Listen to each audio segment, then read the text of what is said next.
Years ago, I participated in the Dayton Stories project that was here in town, and I was fascinated by the Native American stories.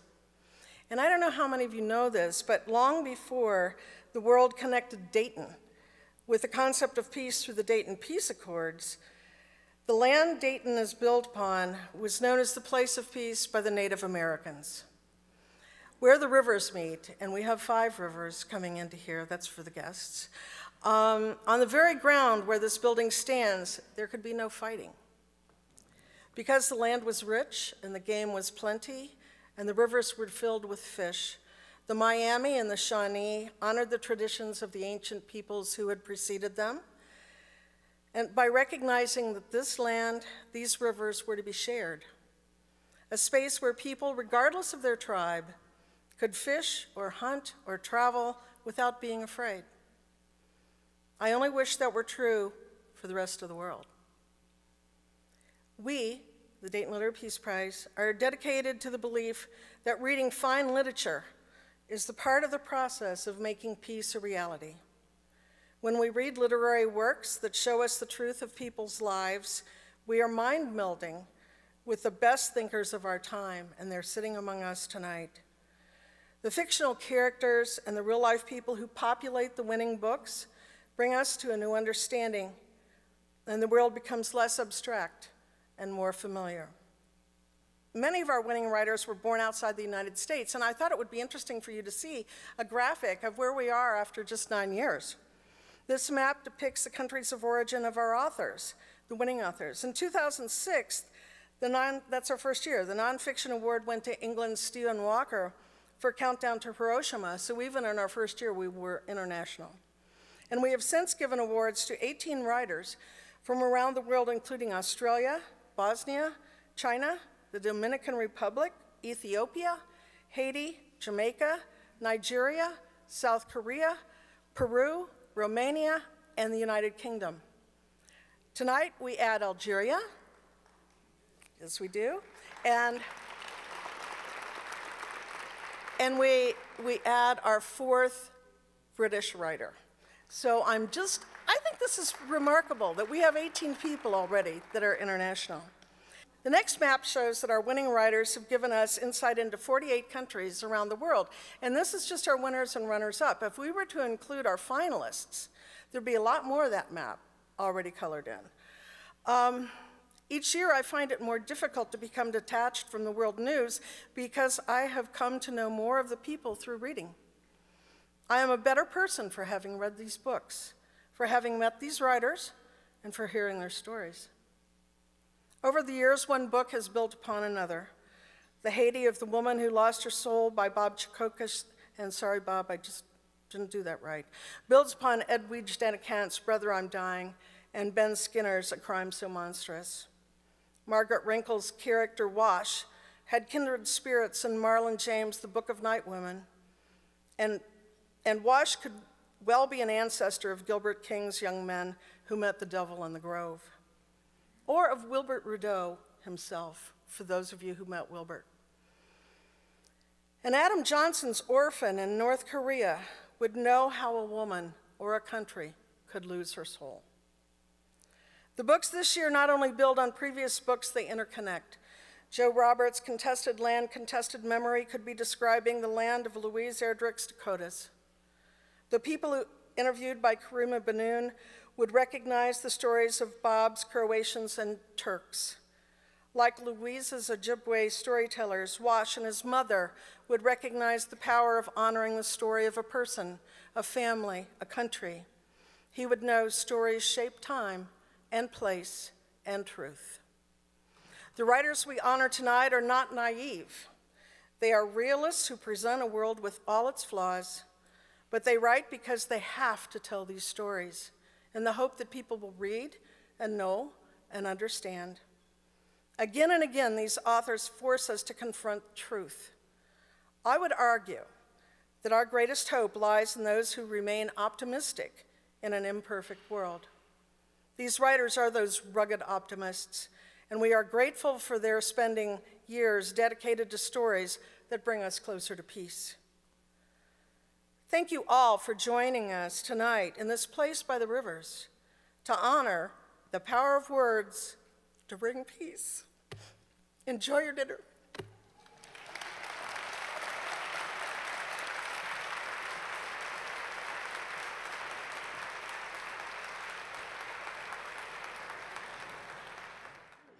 I would like for you to spend the next minute and a half listening with me to a recording of an NEA production where Irene Bedard is reading from Louise Erdrich's Love Medicine. So just listen up for about a minute and a half, please. The morning before Easter Sunday, June Cashpaw was walking down the clogged main street of oil boom town Williston, North Dakota, killing time before the noon bus arrived that would take her home.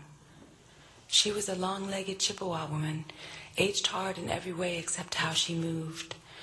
Probably it was the way she moved, easy as a young girl on slim, hard legs, that caught the eye of the man who rapped at her from inside the window of the Rigger Bar.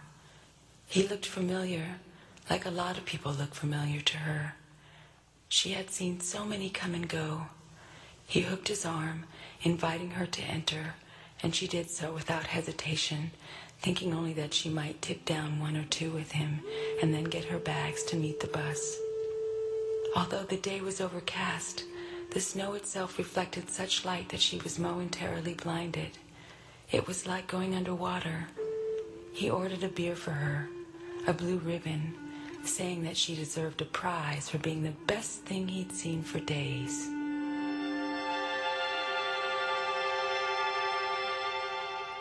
That's actress Irene Bedard reading from the opening passages of Louise Erdrich's Love Medicine.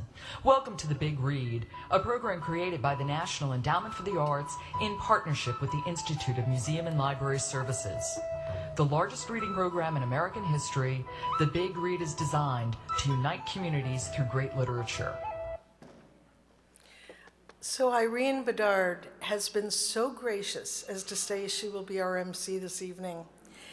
And because we don't have anything about her in the program, just listen up. I think you'll be impressed. I certainly was. Irene is a native of Anchorage, Alaska, of Inupiaq, Yupik and Métis Cree heritage. She left Alaska for theater studies at the University of the Arts in Philadelphia, where she earned her BFA. And from there, she moved to New York City, where she was a founding member of the Native American Theater Ensemble, Chukalokoli? Okay. She has performed on stages all over the Big Apple, including the prestigious Joseph Papp Public Theater. Soon after, she began a career in film and television, and she has over 45 credits, including Lakota Woman, for which she was nominated for a Golden Globe. Grand Ave, produced by Robert Redford, the Steven Spielberg miniseries Into the West, the cult classic Smoke Signals, and she was the voice of Disney's Pocahontas. And when you meet her, you will hear that. She has received much critical acclaim for her performances and garnered numerous Best Actress and Best Supporting Actress awards, including those from First Americans in the Arts, the American Indian Film Festival, the NAMIC Vision Awards, the Diversity Awards, the LA Film Festival, and the Sundance Audience Award. Irene has been honored as an inductee into the Museum of Western Heritage and was the first Native American woman to be inducted into the Cowboy Hall of Fame. Okay? She's made appearances on The Tonight Show with Jay Leno, The Tyra Banks Show, Politically Incorrect with Bill Maher, The Roseanne Barr Show. She's been photographed by Annie Leibovitz and has been featured in Mademoiselle, USA Today, Native Peoples, and she was chosen as one of People magazine's 50 Most Beautiful People for 1995. She serves on the Screen Actors Guild, American Federation of Television and Radio Artists National Diversity Committee, the Native Children's Survival Advisory Board, and closer to home, the Yellow Springs Community Children's Center. She is on the National Task Force in support of the Violence Against Women Act for the National Congress of the American Indians, and attends the National Indian Women's Resource Center field hearings throughout the United States. I cannot tell you how delighted I am to introduce you to Irene Bedard.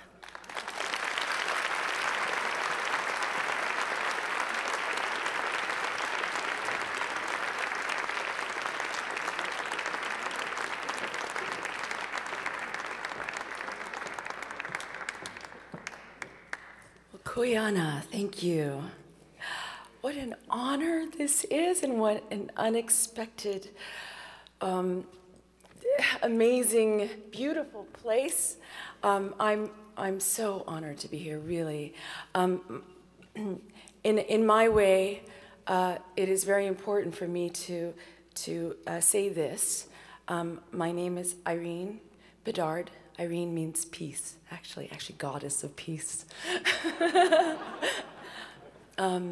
Gudairuk was the name given to me by my grandmother. It was my great-grandmother's name, and that's my Yupik name. It means one who dropped. And I was just recently given my Cree name, Iron Woman, one who goes to the center of the earth. I'm the daughter of Bruce and Carol Bedard. My father was stationed up in Alaska, and the granddaughter of Irene and David Oten. And I am also very honored to be here and to be welcomed here by the original peoples, the Shawnee and the Wyandot. It's important that we recognize that. I also wanted to say that it is very much a part of who I am, these names that were given to me. It has been, in a lot of ways, I think, a spiritual contract of mine. It has continued in my work at the United Nations, the idea of peace, and even as the voice of Pocahontas speaking about the peace of Pocahontas. I think that it's just part of what I was given as a gift to work toward on this planet, and I thank you all for continuing that, because I think it's important that we, each one of us, take this big spider web that we have on this planet right at this moment and connect those threads, the connections that we have, the relations that we have with one another is what makes that web stronger, and we can catch Iktomi, the spider, the trickster spider, moving along and doing that work within all of us. Even it goes to the name of my production company, Sleeping Lady Films, Waking Giants Productions. There's a mountain range when you land in the city of Anchorage, and you see Mount Susitna, and she does look like a sleeping lady. And the story of that goes back to that the Dena'ina Athabaskan believed that this planet was originally inhabited by giants, and they were a peaceful people, and that those peaceful people had a great chief. They had a great princess who was about to be married. She took and found her love, and so they had this big celebration that was to be planned. And in the middle of that, a bedraggled man of the village, because we wouldn't have called him a warrior at that time, there was no war, came, and he was bloody and torn, and he said, there are these people that are coming, and they have war. They killed our hunting party. And I'm the only one left, and they've told me that they kept me alive so that I can come back and let you know that they are about to come to battle with us. And they pulled a communion of the elders together to have this conversation about what they would do, and they decided that they would bring them food and flowers and berries and tidings of peace, and they would send a party and help them to understand that they just were not going to partake as a peaceful people. And so, of course, her young love is the one who rose his hand and said that he would lead the party. And she said that she was proud of him and honored that he took this on. But of course, there was much fear in her eyes. And she said that she would keep a fire going, and she would keep the food fresh and the flowers fresh and the berries there waiting for him. And night after night and week after week And month after month, she waited until not her love, but another came back, bloody and torn, and said, there is nothing we can do. They're coming, and there will be war. And she was so tired and so sad that she said that she was going to lay down and that she vowed that she would not wake up until there was peace on the earth. And those to this day are our mountains. All the other villagers said that they would go along with that and that they would not wake up until there's peace on the earth. So in a lot of ways, even my production company's ulterior motive is peace.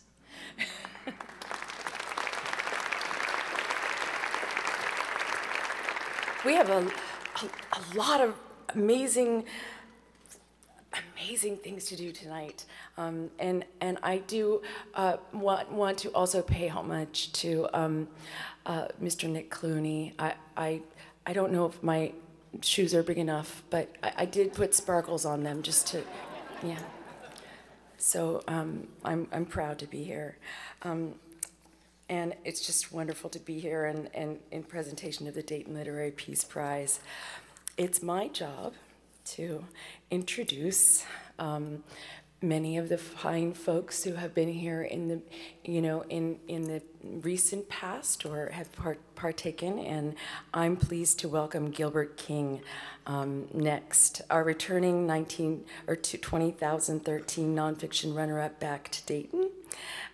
Gilbert King is the author of Devil in the Grove, Thurgood Marshall, The Groveland Boys, and The Dawn of a New America, which was awarded the Pulitzer Prize in 2013. Gilbert joined us for the inaugural New York Authors Series in May, and we are grateful for his support and that of his delighted wife, Laura, and his friends. King has written about race, Supreme Court history, and the death penalty for the New York Times, the Washington Post, and Pacific Standard. He is also a featured contributor to Smithsonian Magazine's history blog, Past Imperfect. Lionsgate brought the film rights to Devil in the Grove, and the DLPP looks forward to celebrating its opening. Gilbert joined us from New York to introduce the 2014 nonfiction runner-up. Please welcome Gilbert King.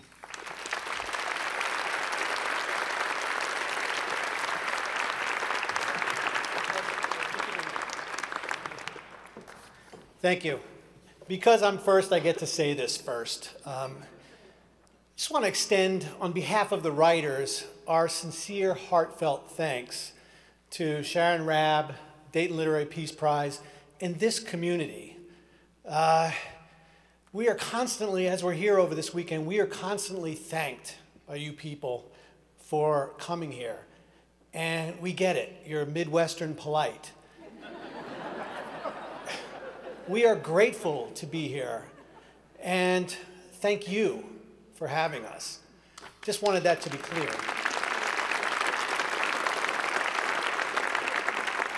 Also want to give a little shout out to young Leo Flotron, who insisted I take his pink tie up to the podium to bring a little style to these proceedings. Thank you, Leo, wherever you are.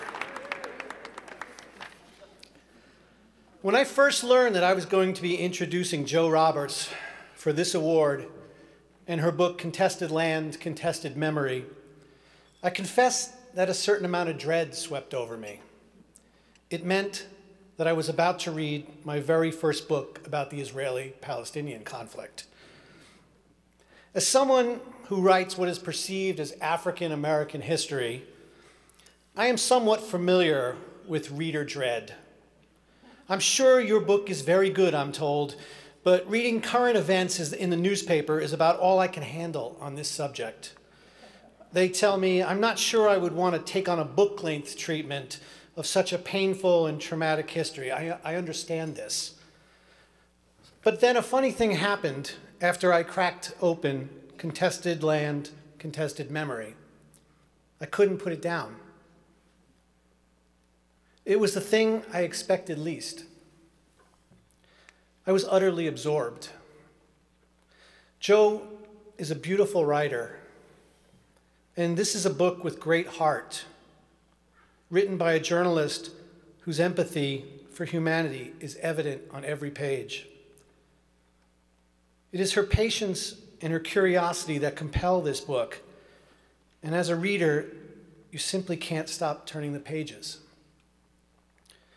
Using the 1948 war as the impetus of her book, Jo exposes and reveals the collective trauma of both sides, giving us a deeper understanding of this decades-long conflict. In her highly nuanced and compassionate book, Jo introduces us to the people whose collective memories help form the psychological landscape for both the Palestinians and the Jews. Contested Land, Contested Memory is a book about divergent histories, and it's very clear to us that Jo Roberts believes in the importance of each side recognizing and understanding the collective trauma experienced by the other. With understanding, peace becomes possible. This weekend, we've heard from and will continue to hear from great writers who seek to deepen our understanding about race and religion. Conflicts here in America over the rights of African and Native Americans, or abroad with stories of heroic resistance to religious extremism. By writing with great care and skill about the roots of the Israeli-Palestinian conflict, Jo Roberts could not be more deserving of this award. It is my deep honor to introduce the nonfiction runner-up for the Dayton Literary Peace Prize, Jo Roberts.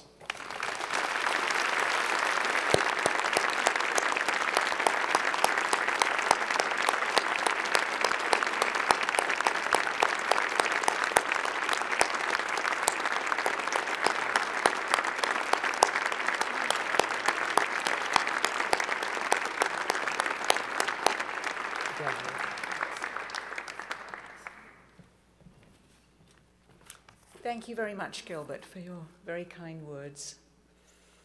It's a real privilege and an honor to be here in Dayton for this award ceremony with such a wonderful group of writers. And I really want to echo what Gilbert has said. We've received really wonderful hospitality from when we arrived to right through this meal. And I would really like to thank Sharon and everyone involved, especially all the wonderful volunteers who've made this possible. Now that I've written this book, people ask me, what do you think would bring about peace in the Israeli-Palestinian conflict? The short answer is, I don't know. The political, economic, and military issues that would need to be resolved are incredibly complex and challenging. But one thing I can say about this or any other long-standing conflict is that for a real and lasting peace to take hold, the way people see things, the way we see the other, the way we listen to the other, needs to be transformed at a grassroots level. When I was in Tel Aviv, I met some of the people working toward this kind of transformation. I went on a tour organized by Zekrot, a small Jewish-Israeli NGO. Zekrot means remembering in Hebrew. Our little convoy of 3 or 4 buses drove down into the Negev desert to Beersheba, where a local historian walked us through the city streets, pointing out architectural traces of a hidden Arab past. We sat on the grass by a boarded-up mosque and listened as he told the story of his city. He was a Palestinian Israeli, one of the Palestinian Arabs who remained in the land that became Israel after the 1948 war, and he told the story of what had happened to the Arab town's inhabitants during that war. Then known as Al-Saba, the town was bombarded by planes and then taken over by ground forces. Many residents fled, others were put on trucks and left on the Gaza border. Some were killed. During the 1948 war, as Israeli forces and invading Arab armies struggled for control of what had been Mandate Palestine, some 750,000 Palestinian Arabs fled or were expelled from the land that became Israel. Over 1 million first, second, and third generation refugees still live in refugee camps in neighboring territories. These Arabs of Mandate Palestine became a displaced people who lost their historic homeland and everything that went with it, their land, their homes, their possessions, their entire way of life. Palestinians refer to this as the Nakba, the catastrophe. I became fascinated by Israel's relationship with this difficult alternative narrative of its founding. The War of 1948 welded into place a dramatic imbalance of power between the Jewish-Israeli state and the stateless Palestinians. And the creation story of the state that took shape in Jewish-Israeli collective memory did not include the disquieting narrative of the Palestinian Arabs and their removal. Few Israelis had not lost friends or family members in the Holocaust or the 1948 war, or been damaged to themselves. They also carried the historical memory of centuries of anti-Semitic persecution in Christian Europe, the violence, pogroms, and expulsions that had paved the way for the Nazi genocide.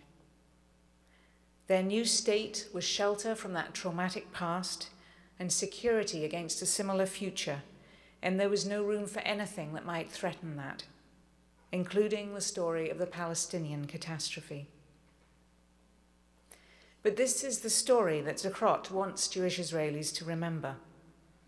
At the end of our tour of Beersheba, they posted a sign that gave the place name in both Hebrew and Arabic. This quiet activism goes against the grain of Israeli collective memory. Zucrot signs are always pulled down, sometimes immediately, and tours have been interrupted by the police. For Zucrot, rendering the Nakba in Hebrew is a vital aspect of the work of peace. Their hope, they say, is to make a qualitative change in the political discourse of the region. Zucrot staff member Amaya Galili told me, "In other social justice work I've been involved with, I felt we were touching the periphery. Here, I feel we're touching the core." What became clearer and clearer to me as I researched this book was the importance of acknowledging the experience of the other, and specifically the collective memory of trauma that continues to shape the lives of subsequent generations. It goes without saying that this kind of acknowledgement is not enough in itself to end an intractable conflict or to resolve deeply entrenched social, political, and economic injustices. But it is a crucial element of any true reconciliation. The story peace activist Daphne Bennoune told me vividly illustrates the importance of this kind of acknowledgement. Daphne's parents were German Jews, Holocaust survivors, who moved to Israel but found it difficult to adjust to life there. Eventually, when Daphne was a young adult, her parents moved back to Germany. When she went to visit them, she found the experience of being in Germany so difficult that she refused to return.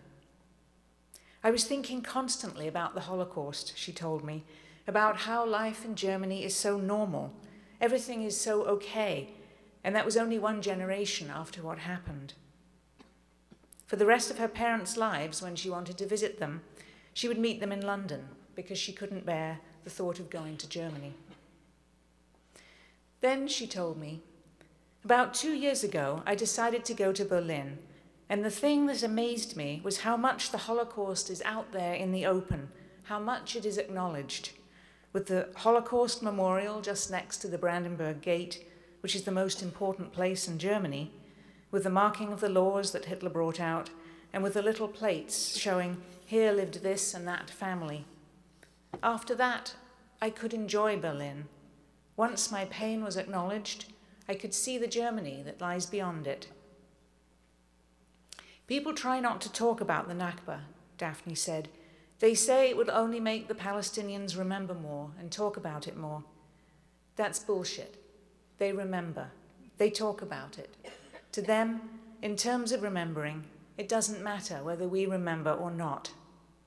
But for our relationship, if we won't acknowledge what happened to them and ask for their forgiveness and try to work to reconcile the injustice and the terrible tragedy that has happened to them, there will never be any understanding between us. Clearly, a successful peace accord would require much more than the recognition of past trauma. But denial by either Israelis or Palestinians of the suffering of the other only drives them further apart. It is part of our human nature, this need to be heard, to have a witness to the testimony of our suffering. This is as true communally as it is for an individual. And until this need is met, in this or in any other conflict, there can be no genuine peace. Thank you very much.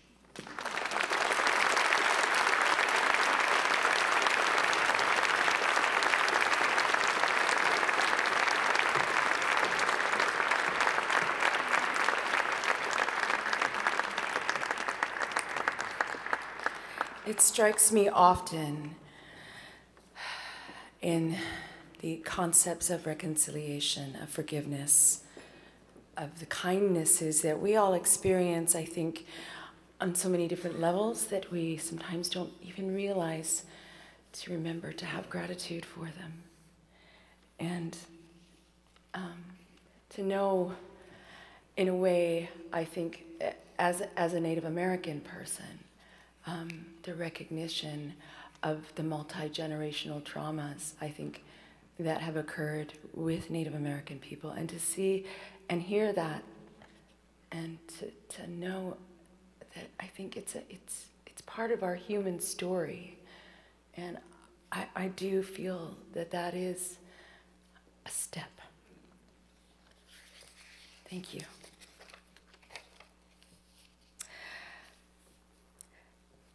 Next, we have Faith Adiele, and she studied at Harvard University, the Iowa Writers Workshop, and the Iowa Nonfiction Writing Program.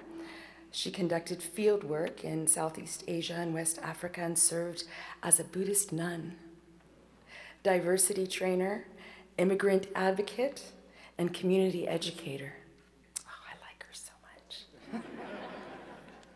The recipient of a UNESCO International Artist Bursary and Creative Nonfiction's Millennium Award, she is the author of 2 memoirs, the recent Nigerian Nordic Girl's Guide to Lady Problems and Meeting Faith, an Inward Odyssey, which received the PEN Beyond Margins Award. She is also co-editor of Coming of Age Around the World, a multicultural anthology, and the writer, narrator, and subject of the PBS documentary, My Journey Home. Marie Claire's magazine named Adiele as one of 5 women to learn from. She has taught creative nonfiction and international literature from Bali to Switzerland to Ghana. And she is currently the associate professor in creative nonfiction and interim chair of writing and literature at California College of the Arts. Faith joins us to introduce the 2013 fiction writer.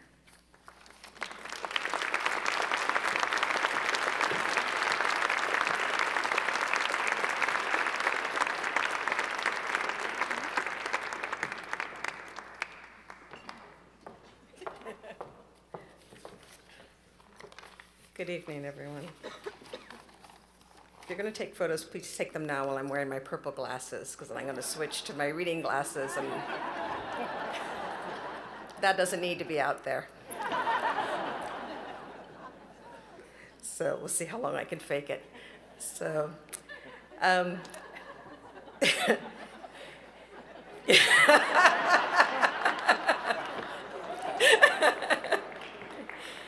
yes, I had this conversation with someone yesterday. I think it was Karima. We were like, yeah, a Peace Prize is great and all, but there is the matter of the frock. So when saving the world, one must look good. So thank you very much to Sharon, to my new besties, Bob and Susan. to all the folks associated with the Dayton Literary Peace Prize and the UD English Department. It's a joy to be here and an honor to have served as judge. And everyone I've met has been asking, how did you become a judge? Which I think is a polite way of saying, who the hell are you? And it's a little embarrassing to admit that I got it the same way that good girls got dates in the 50s, by sitting at home waiting for that special someone to call. And what a special call it was. Before I became a writer and a professor, I was an activist who worked with underrepresented communities around the globe to share stories as acts of personal and communal resistance, and to recover forgotten histories as a way to change harmful prevailing narratives. And as the daughter of immigrants, I felt a little guilty about becoming a writer, something so frivolous. But like most Africans, I had been given a name that predicted my path, and so I chose to have faith that literature was just another avenue for saving the world. My mantra was Toni Morrison's declaration that the best art is political, and you ought to be able to make it unquestionably political and irrevocably beautiful at the same time. So then Sharon calls to say, here's an opportunity to choose a book that must be beautifully written and must advance peace.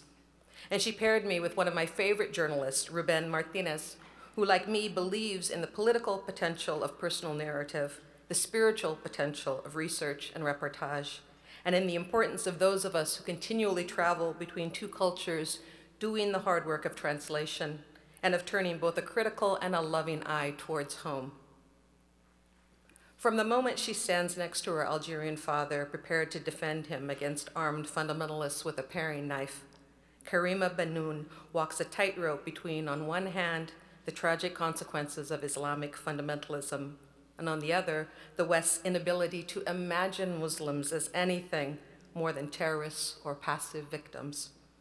And our ability to imagine is critical, because every great historical atrocity, from slavery in the Americas to the great 20th and 21st century genocides, has involved some failure of imagination, a belief that I cannot be human if the other is.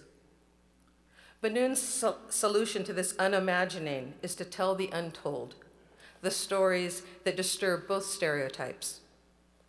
Based on an epic 300 interviews with women and men from France, Algeria, Niger, Pakistan, Turkey, Russia, Palestine, Israel, Egypt, Tunisia, Senegal, Afghanistan, Canada, Mali, Saudi Arabia, and Sudan. Are you tired? I'm sure she was. The book vividly presents the experiences of diverse individuals who have been victimized by fundamentalists and/or who have resisted fundamentalists' oppression and/or violence. Bennoune offers up a world those of us living inside the Western media bubble have never had the opportunity to see before, and she will share some of those stories with you tonight.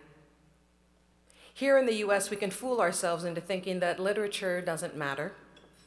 As my Nigerian father said, don't be a writer, I've told everyone you're going to law school. Karima would have made him proud. But in much of the world, writers and ordinary citizens can be beaten, tortured, and killed for speaking or writing peace. This book knows that, revealing in its honor and compassion for ordinary heroes and heroines in a language sculpted with great aesthetic and ethical integrity, is the first step towards creating the world we need. It is my great honor to welcome Karima Bennoune, Nonfiction Winner for Your Fatwa Does Not Apply Here, Untold Stories from the Fight Against Muslim Fundamentalism.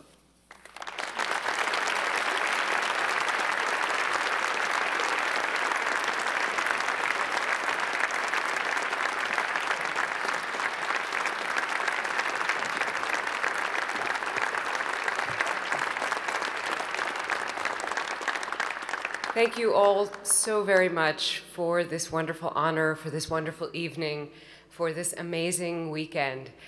As I said this morning, I am half North African and half American, and the American half is from the Midwest.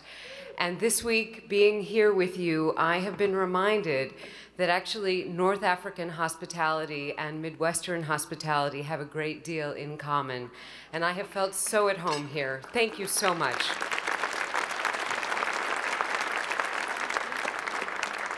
I'm also very grateful to Sharon for showing some emotion earlier in the evening, because I fear I may do the same, so please bear with me.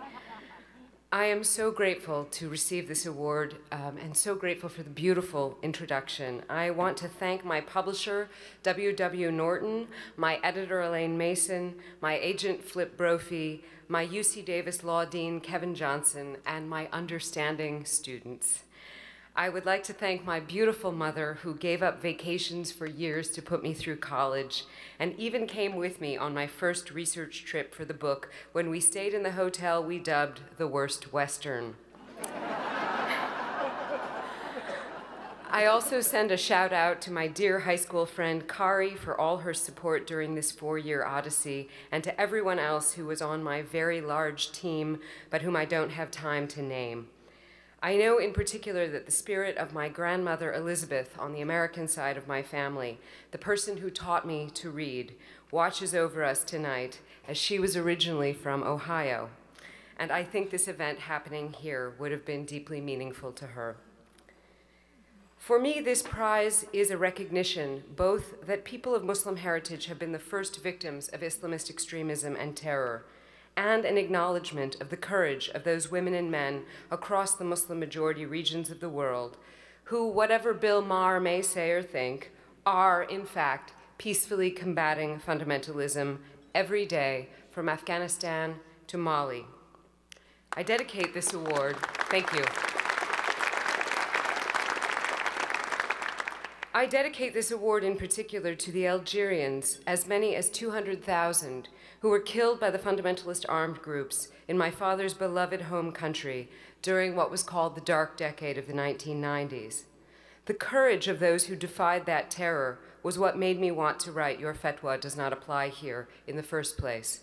I think of Dr. Mahfoud Bennoune, my father, and I have his picture with me tonight. I think of how he never allowed himself to be silenced, even while receiving death threats, including one on his kitchen table that simply said, "Consider yourself dead." He never did. Instead, he fought back, armed only with words. In 1994, a terrible year, he denounced in print, signing his name, what he called the terrorists' radical break with the true Islam as it was lived by our ancestors. Mahfoud Bennoune's unwavering determination was the ink with which every single letter of my book was scrawled.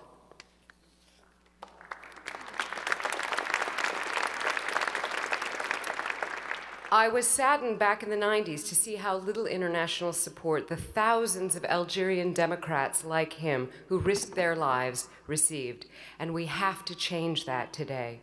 So I also dedicate this award to all of those who are battling against obscurantism and terror in Muslim-majority settings today, from Nigeria to Iraq. I want them to know that they are not alone and that the international community, that those of us in civil society will come forward to nourish their struggle in every way that we can. People like those I wrote about do not get much Western media coverage. Have you heard, have you ever seen the photograph of the stalwart Iraqi human rights advocate Samira Saleh An-Naimi, who was tortured for 4 days and then killed by ISIS in her hometown of Mosul on September 22nd after publicly excoriating their brutality? Moderates, liberals, and progressive people of Muslim heritage like her face a very grave crisis indeed today, both in terms of jihadist violence and the Islamist ideology that promotes it. While many are speaking out, we need many more to do so, and I appeal for that this evening. But we also need for people in the West to hear those who are doing just that. We do not need either stereotypical generalizations or minimizing responses to fundamentalism, however well-intentioned. What I believe we in fact need is a principled, anti-racist critique of Muslim fundamentalism that pulls no punches, but that also clearly distinguishes between Islam, which is a diverse and rich religious tradition, and Islamism, which is an extremist right-wing political ideology that seeks to manipulate and use that great religious tradition for its own purposes. These are not at all the same thing. The people whose stories I told exemplify all of this. I think tonight of Raif Badawi, who faces 1,000 lashes and 10 years in jail in Saudi Arabia for nothing more than running the Saudi Arabian liberals' website. Despite what he had suffered, he wrote, "We want life for those who call for our deaths." I think of Yanar Mohammed, the founder of the Organization of Women's Freedom in Iraq, an outspoken critic both of the 2003 US invasion and of jihadism. Her group today publicly denounces the so-called Islamic State's crimes against women, and also on the ground runs a shelter for women fleeing that violence, and even a helpline. I think of my friend Sharifa Kadar, whose brother and sister were killed in their family home in Algeria by the armed Islamic group in 1996, and who in response started an organization called Jazairuna, Our Algeria, to support other victims of terror. Sharifa sent me a few lines to read here tonight. She wrote, "After all that we have lived, I say to myself that this prize is a wonderful endorsement of our work against fundamentalism, which is the ideology that nourishes this terrorism, an ideology too often ignored by the international community, even when it claims to fight against terrorism." I asked myself time and again, why are outspoken people like this not more well known? As I said this morning, why is it that everyone knows who Osama bin Laden was, but so few people know of all of those, like Sharifa, standing up to the bin Ladens of their context? We have to change that. The stories, thank you.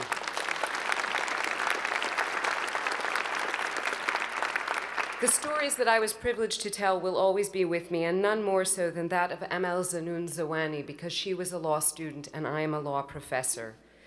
Emel refused in the 1990s to give up her legal education, despite the fact that the armed Islamic group threatened to kill everyone who continued their studies. And on January 26, 1997, she boarded the bus to go home and visit her parents for a Ramadan evening, and would never finish law school. She was taken off the bus and killed at a checkpoint, and the men from the armed Islamic group who killed her told all the others on the bus, "If you go to the university, the day will come when we will kill all of you, just like this."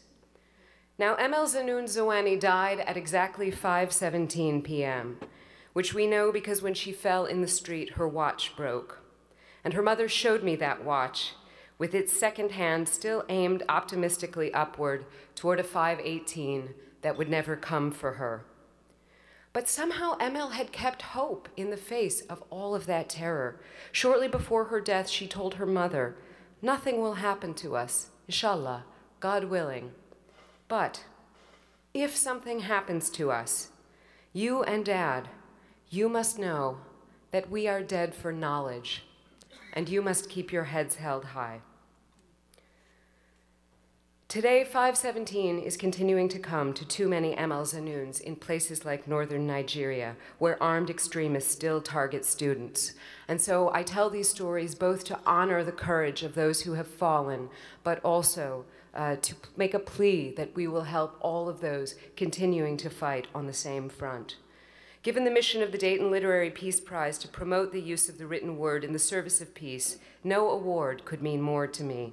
And the greatest part of winning was to be able to share this win with the families in the book. This recognition belongs to them. It was especially poignant with the Algerians because the day the award was announced was the same day as the horrific news of the decapitation of the French rock climber Hervé Gourdel by an ISIS-allied group in Algeria. This atrocity revived nightmares from the 1990s when such beheadings were common. That day, activists realized that their fight was entering a new chapter. So the idea that on the other side of the world, people were embracing their stories in the way that you have done meant so much to them. Anissa Zouani, the sister of Emel Zanoun, wrote back to me the same night from Algiers to say, "We do not have the right to give up because the terrorists continue to assassinate, decapitate, and threaten. We must fight to build a better world based on liberty, modernity, democracy, the respect for human life, and justice." A young Tunisian lawyer who helped me with my research wrote back that evening as well to say, "I have tears in my eyes. I am so happy and proud Justice is rendered to those who have died and whose deaths were kept in the shadow. We must not despair. We must continue now more than ever. There is an alternative. There is hope. And this prize is the proof. I am filled with gratitude to the organizers of the Dayton Literary Peace Prize, to Sharon Robb in particular, and to the wonderful judges for offering this ray of hope in dark times. We must do all we can to share these stories, and I hope that you will help me to do that. The prize has already helped so much. Finally, I should say that in my travels I have met so many journalists, poets, playwrights, and other kinds of writers who risk or have risked in the past their lives every single time they publish. I know how privileged I am to be able to put pen to paper freely. During my research, I was given a copy of the newspapers published at Tahar Jaoud Press House in Algiers in 1996, on the day after an armed Islamic group bombing there killed 18 press workers. Somehow, the journalists, many of whom were fasting for Ramadan, and all of whom faced unrelenting danger, rallied, and that same day, they got their papers out for the next morning, working in the rubble of their offices. One of them, a woman named Rania Ukazai, posed the following question in her article in that day's edition. Pen against Kalashnikov, is there a more unequal struggle? She answered her question with the following commitment. What is certain is that the pen will not stop. For me, winning this prize is a reminder that to defeat all forms of fundamentalism and terror, we must all honor Rania's pledge. The pen must not stop. Thank you.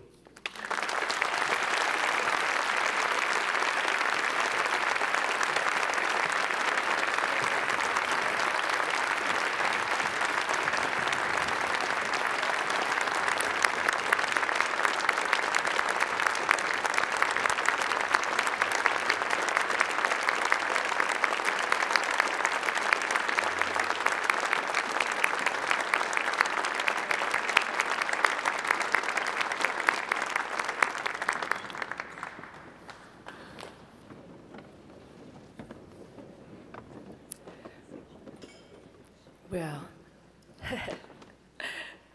so she's the one who was afraid of crying, and look at me. It really is so, it warms my heart so much, deeply, just to be present here. Sometimes when you go through life and you do the kind of work that it takes to delve into that, it is amazing to me that to take that on, to take that as a task that, and then because communicating it, telling the story, to be a storyteller, that's really all that I am. I'm just a storyteller. To communicate that so that someone might have a tear and think to themselves, we are but tiny human beings on the face of the planet in a universe that's infinitely large, and violence against anyone, anywhere is wrong, and just look at each other. Just look each other in the eyes and see that we are all human beings. We would like to welcome next Lee Martin, a 2014 fiction judge, to our stage. Lee Martin is the author of 4 novels, The Bright Forever, which was a finalist for the 2006 Pulitzer Prize in Fiction, River of Heaven, Quakertown, and Break the Skin, and 3 memoirs, From Our House, Turning Bones, and Such a Life. His first book was the short story collection, The Least You Need to Know.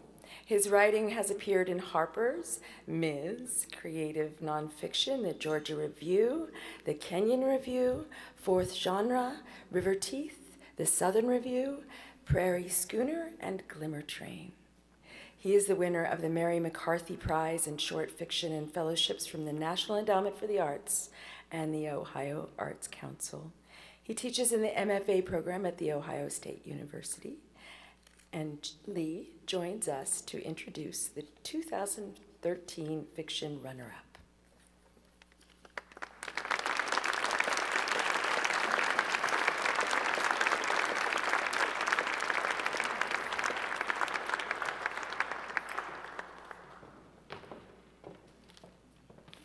Good evening, everyone.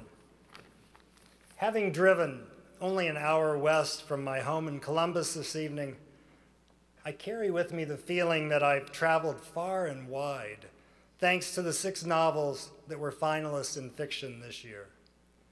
I've journeyed through Haiti and beyond, through the American South and World War I Canada, through war-torn Spain and Chechnya, and through the Brooklyn landscape of one woman's thoughtful life. When Sharon asked me if I'd agree to be one of the judges for the Dayton Literary Peace Prize in fiction, I had no idea how far I'd travel in the months ahead. Journeys that have brought me here tonight, with the privilege of being in this room with so many people whose work I admire, with gratitude for the company of those who believe in the power of literature to make us all better, and with the honor of introducing this year's runner-up in fiction, Margaret Rinkle. Toward the end of Margaret's stunning debut novel, Wash, the healer, Pallas, considers the simultaneous absence and presence of the title character in the years following his death. Wash, a slave owned by a discontented Revolutionary War veteran, worked as a breeding sire and labored to maintain his dignity and his humanity.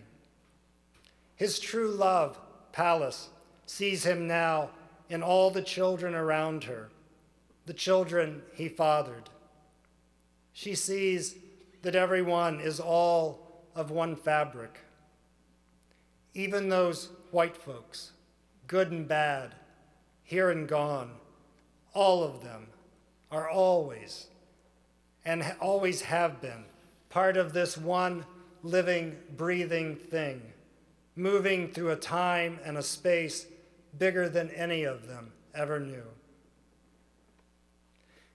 It's the expansive and generous spirit of this novel that finds room within the horrors of slavery for an understanding of how this unfortunate institution came to be, while never neglecting the complicated lives of the people involved, both black and white. Margaret Rinkle, in prose that is by turns lyrical and gritty, patiently unfolds this story of transcendence.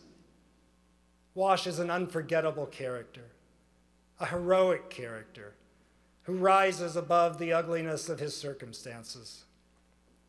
This is a genuinely American story that reminds us of our common humanity. Margaret Rinkle has written a book that takes us further in our understanding of the political and cultural factors at work in the individual life, while also calling attention to the importance of each man and woman who resist becoming what governments, institutions, and other people have insisted he or she be. This powerful and beautifully written novel leaves us with the image of Pallas watching a flock of birds on the wing and this thought. She feels her heart swell and contract right along with that flock, breathing in the sky, and she knows, just as sure as the shape of her own hands, we are all of us one thing, all here, all connected, all the time, regardless. Exactly. This is a novel sprung from a wellspring of immense artistry, a willingness to journey into darkness in order to come back to the light. Wash haunts us with its clearly told tale and its reminder of what we share that can, no matter the depth of that darkness, redeem us and allow us to live with a peaceful heart. it's my extreme honor to introduce Margaret Wrinkle.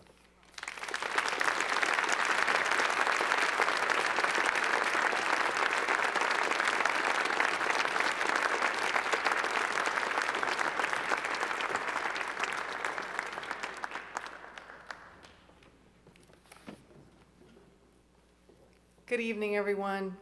I'm so honored to be here. Thank you, Lee, for that introduction, and thanks to all the judges and to this remarkable prize, to Sharon for creating it, to Mark and the whole committee for this fantastic weekend, and to my fellow writers. I'm deeply honored to see WASH included in an ongoing conversation about peace with such remarkable works. Thanks to Grove Atlantic for publishing a book that many others feared would be too controversial. And as always, thanks to the ancestors for haunting me into unearthing their stories and weaving them together into one, especially WASH. Now that I've been on the road in conversation about this book for over a year, I'm finally starting to understand what it came to teach me, what it's really about. It's about learning how to see, learning how to expand your vision in order to see across all kinds of divides. While learning to see may sound abstract, that's only because it's so basic and fundamental, yet so powerful. The way we choose to see each other can either make peace or it can bring conflict. We're all one in the spirit world, but then as we come into this world, and as we come into matter, we become differentiated into the very real specifics of culture, religion, gender, class, race, and so many other divisions. Our sacred task then comes in learning to see one another fully across all these divides, to recognize our original oneness, and to recreate our essential wholeness. I was lucky enough to be born into a place and time that taught me the power of seeing. It also taught me the cost of blindness, and it made me into a bridge figure, whether I wanted to be one or not. Entering this world in Birmingham, Alabama, during the summer of 1963, being descended from slaveholders, even as I was tended and loved by those whose ancestors could have been owned by mine, made me bound by love to people on both sides of a deep racial divide, one that had been held in place with tremendous violence for generations. Because I loved people who found themselves so divided, my life became about learning how to see across that divide in both directions. Being born into segregation created in me a hunger for wholeness, and launched me into an ongoing conversation about peace and what it has to do with how we choose to see one another. This conversation started between me and a woman named Mrs. Ida Mae Lawson Washington, who came to work for my family when I was 7 years old. And I'm grateful to her and to her descendants for their generosity in allowing me to cross the color line and start losing my white innocence. My experience with this family inspired me to continue this conversation back and forth across cultural divides in Birmingham, the West Bank, and South Africa. One chapter of this conversation unfolded during the making of our documentary about contemporary race relations in Birmingham. During hours of interviews, a young black man tells me, "Your reality is not my reality. The truth to you may not be the truth to me, because we have different realities." Once he understands that I agree with him, he asks the central question, so how do we get each other to understand the realities? Then I interview an older white man who's an expert at administering lie detector tests. He tells me, perception is always the only truth. It's what one perceives to be, that's what is, regardless of fact. I can tell a person about a particular thing, and unless that person perceives that what I'm saying is true, they can continue to think I'm absolutely wrong, when I continue to think I'm absolutely right. These conversations made me wonder, if truth depends on perception, and perception depends on experience, then how do we acquire the necessary experience to inform our perceptions? The legacy of slavery has shaped this country in such a way that too many whites and blacks still find themselves without enough opportunities to encounter one another safely on equal footing, on shared neutral turf. Too many interracial encounters are still fraught, weighed down by all that hasn't yet been acknowledged about our shared past, limited by all that we don't yet know about one another. We should probably be more realistic about how hard it can be to find yourself outside your comfort zone, walking on eggshells, weighing every word, and aware through it all that you are showing and being shown only the most surface layers. So how do we encounter each other enough to learn how to encounter each other? Fiction gives us a place to start because it is private and intimate, yet deeply co-creative. It allows us to meet each other with a more open heart, because when you read fiction, you are usually in a safe place. I'm not saying that reading fiction is safe, because it's not. But because you are alone and well within your comfort zone, you can afford to do something radical. You can afford to travel deeply into the experience of another person. And every time you make this trip in fiction, you are more able to do it out in the world. An 88-year-old white Southern lawyer and farmer came up to me after reading Wash. I was apprehensive at first, but then he lit up as he told me, "My granddaddy told us about slave breeding and about the paddy rollers. He told us about owning a man who told him about being captured in Africa. So I thought I knew. But it wasn't till you put me there on the side of that road in the middle of that night when the patrollers stopped Wash wanting his pass. It wasn't till then that I thought about it from the other fellow's point of view." He leaned in close and added, "I was right there, and I couldn't sleep." What he meant was, it wasn't till then that he felt it from the other fellow's point of view, and that's why he couldn't sleep. He'd clearly been rattled, but he'd loved it. He was on fire telling me about this sleepless night, because during it, his world had gotten bigger.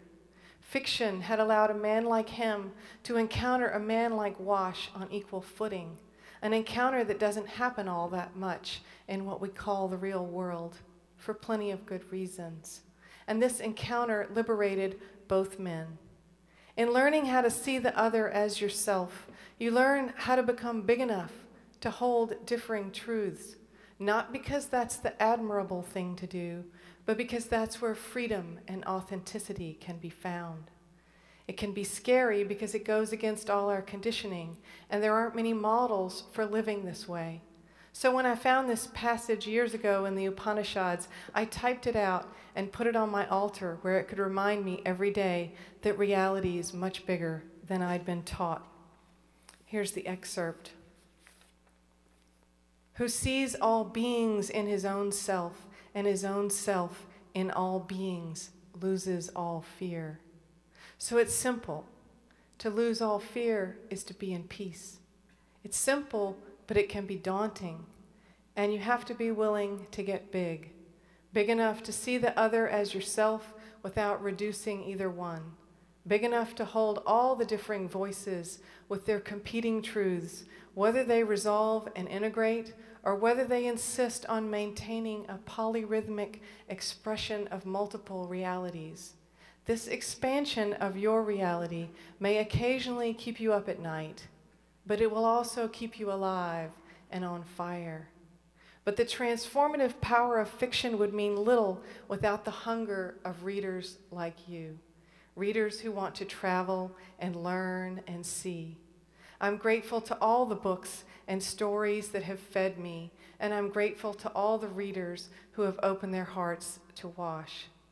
All I ever wanted was one whole world, one that was big enough to hold all of life. I had no idea there were so many other people who wanted the same thing. Thank you.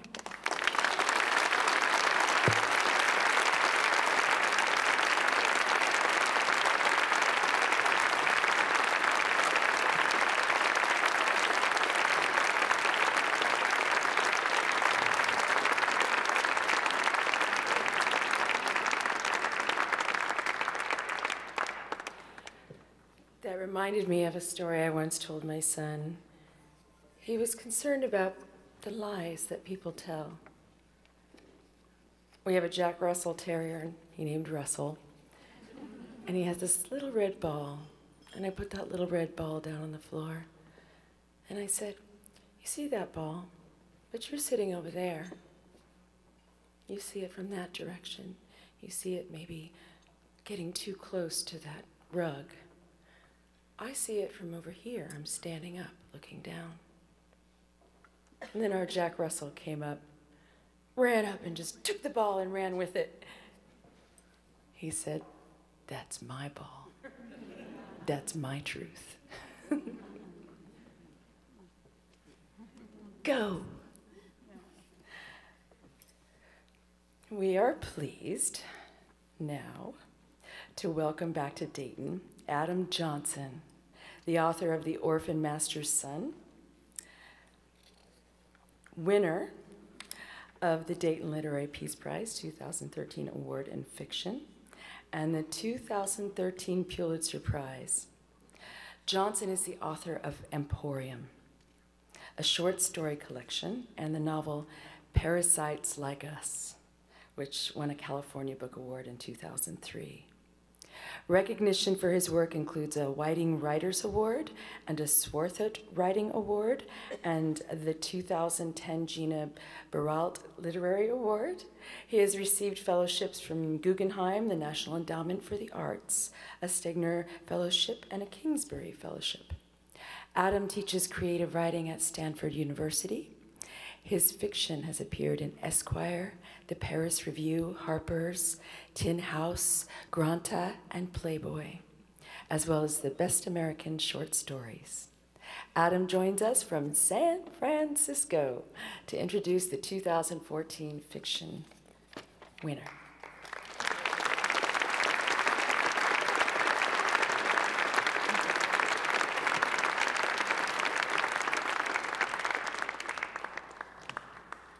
Good evening. I'm told to adjust the mic.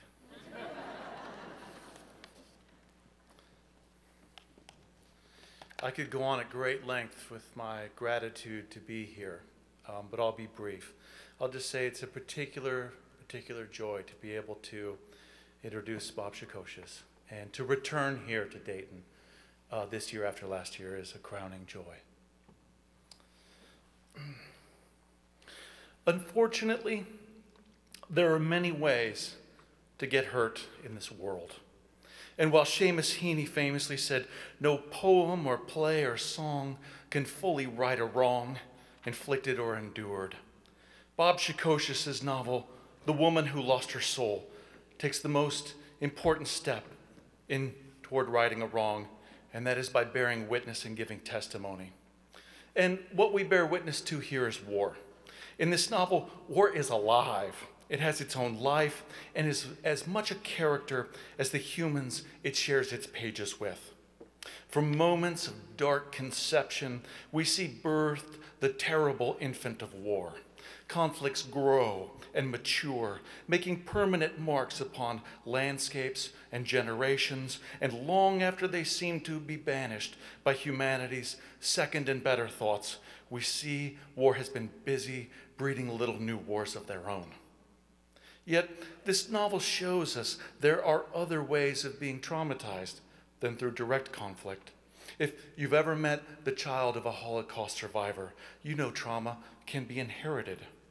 Witnessing trauma is a sure way to receive it, as is telling and hearing the stories of suffering.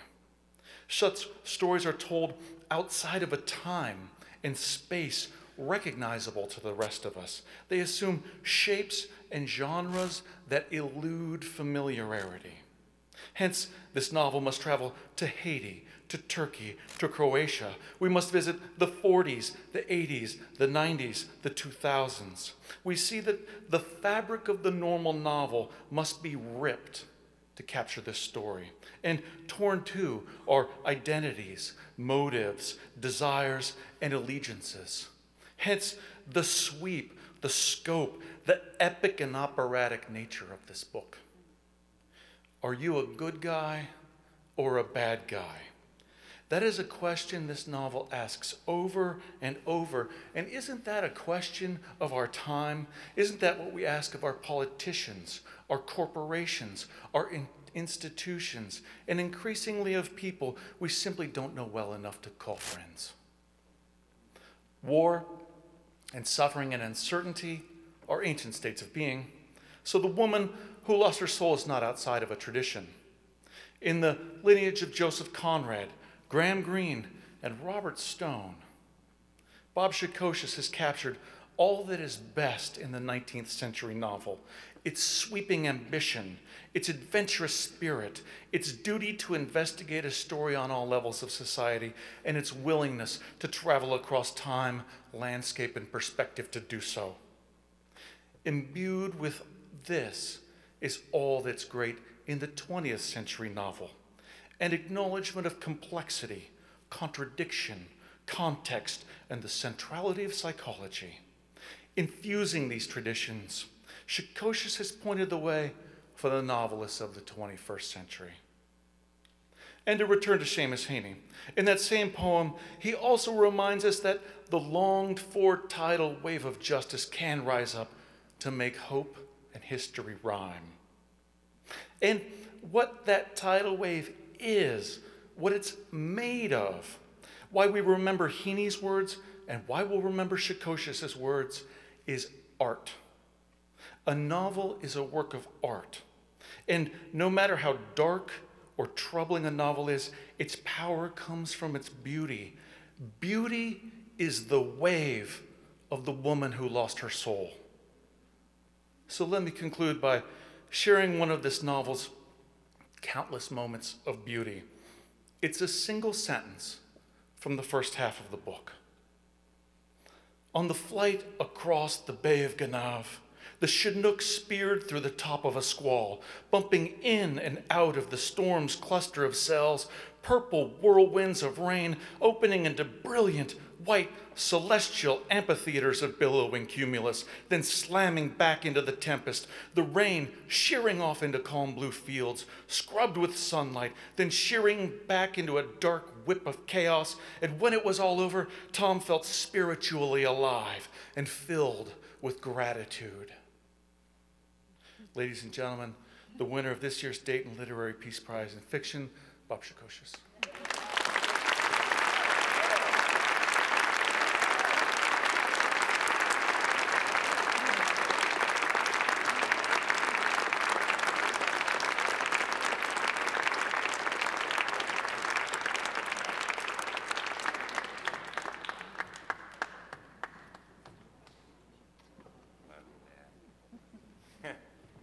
We've known each other forever. He's been a student in my writing program down there in Tallahassee.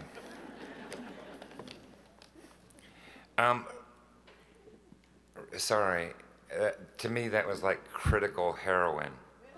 And you know, how many times do you think you're gonna get that in your life as a writer? I'm such a brilliant writer himself, my God. I've been so happy to drag around on your coattails, student.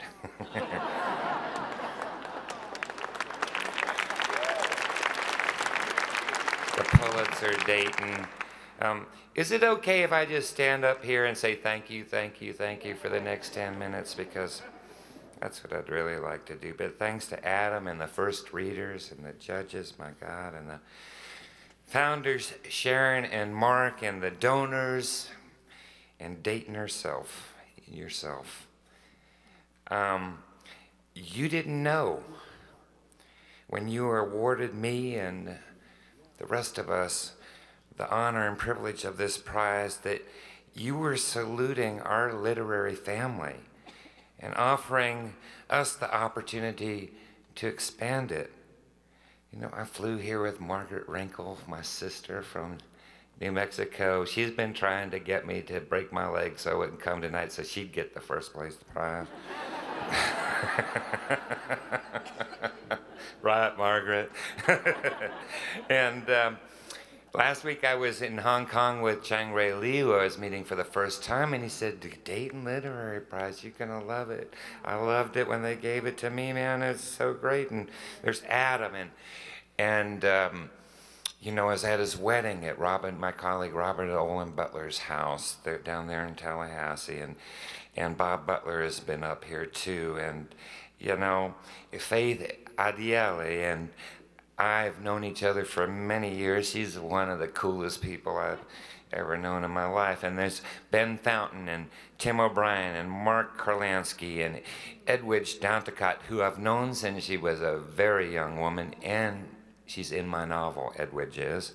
Not by name, but she's in a scene where a movie director is trying to get my first main protagonist to take him up into the mountains to meet a guerrilla leader, and Edwidge was a part of the entourage of that movie director, Jonathan Demme, sitting at that table. And, you know, there's all these people and so many other Dayton alumni, and now Karima and Joe and Gilbert and Marlon, and I'm so proud that we're here in Dayton taking this journey together, and that our work is bound together by the sensibilities we share. How did you know, Dayton, that we were out there in our extended family? How did you know that? How did you find us? Really, it's a wonder. New York can't seem to do that.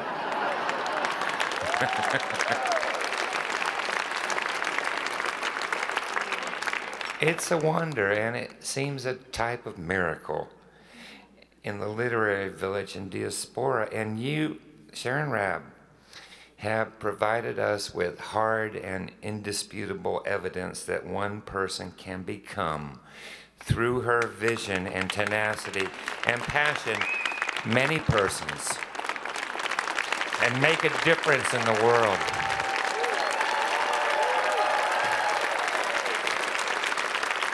Listen to this, Sharon. Here in Dayton tonight, we are all Sharon Rabb. And by any measure, under any God, the Dayton literary community and its award series are a blessing upon this land, and I'm not bullshitting anybody. I really am not. Oh, one more thing before I switch gears here. Louise, 2 Lifetime Achievement Awards in 1 season. Time for the rocking chair, baby. And a jug of wine. How wonderful it is when a writer you admire and respect so much as a person and cherish on the page gets the recognition she deserves. So,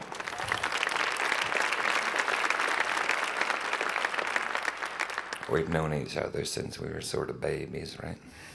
Yeah. Okay. No, you weren't. Get out of here. I remember you sitting in my lap, but you weren't my student.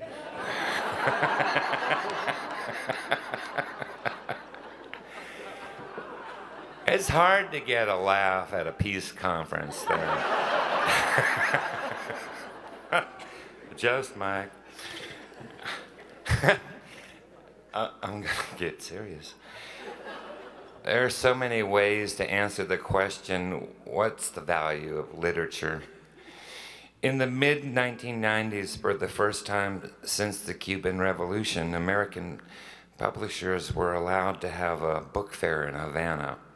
And I was lucky enough to be a member of the American delegation of writers in attendance.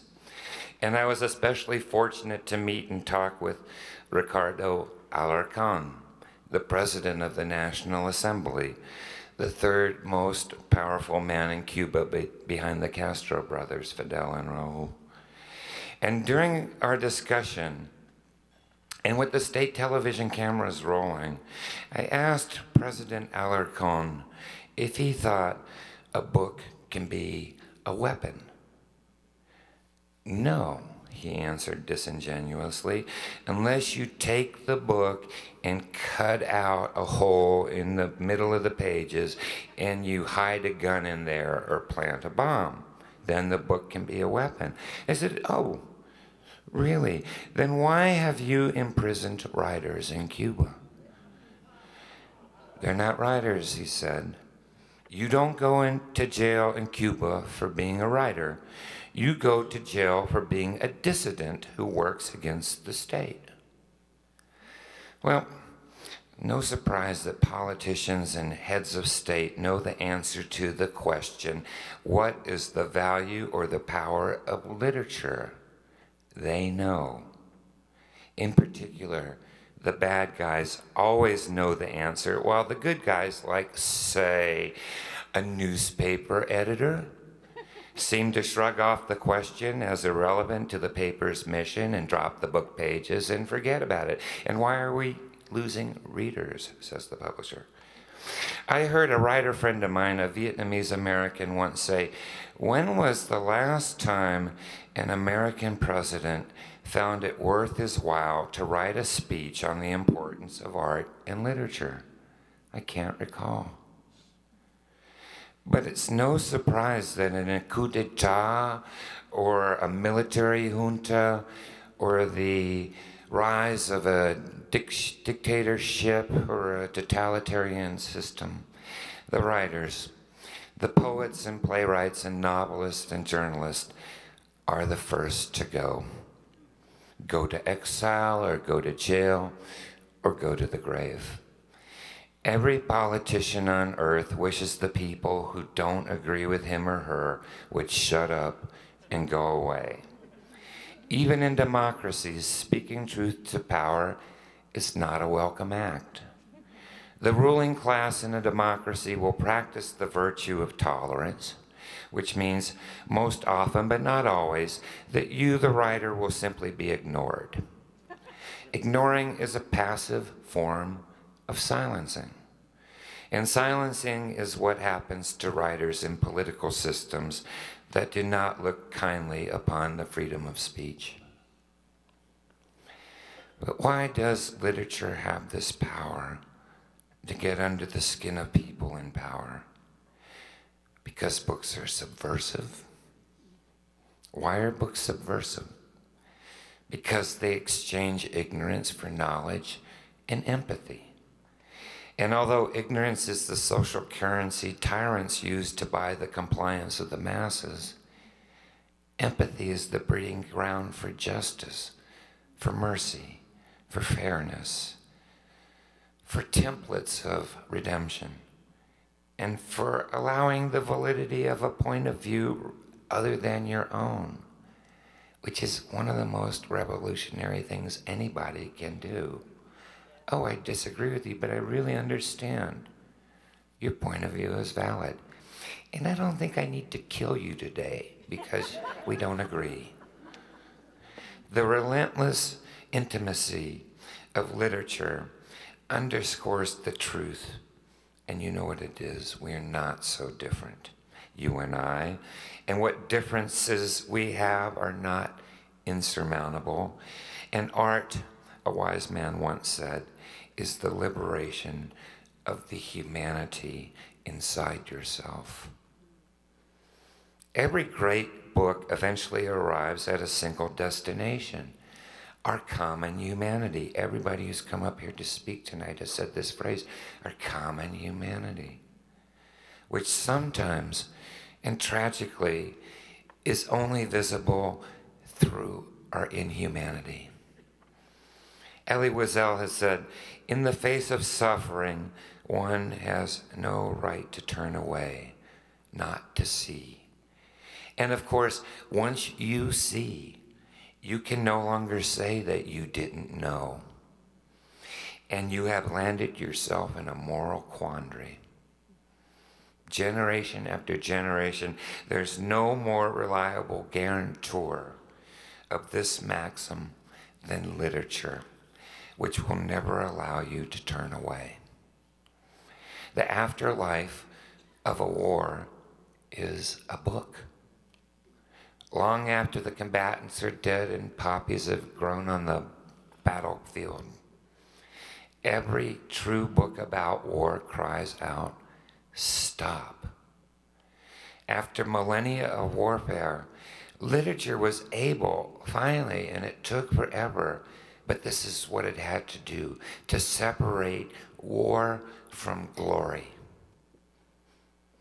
Red Badge of Courage in our Civil War is one of the first books that comes to mind for our culture. When the ruling class could no longer provide society with a conscience, like it's in danger of doing today, literature did. We cannot understand or grasp our genius or our madness except through narrative, however we form or display our stories on the page or screen or song sheet or stage. We will never know each other except through our stories. Literature not only suggests our complicity and culpability in what for Americans has been a tradition. You have to face this, it's true. A tradition of ferocious violence. We have not ever produced a generation in America who we have not sent to war. Literature not only suggests our complicity and culpability in that, it also, along with its sister arts, the only venue where accountability, literature's also the only venue where accountability sticks, where you can't turn away from your mistakes. Generation after generation.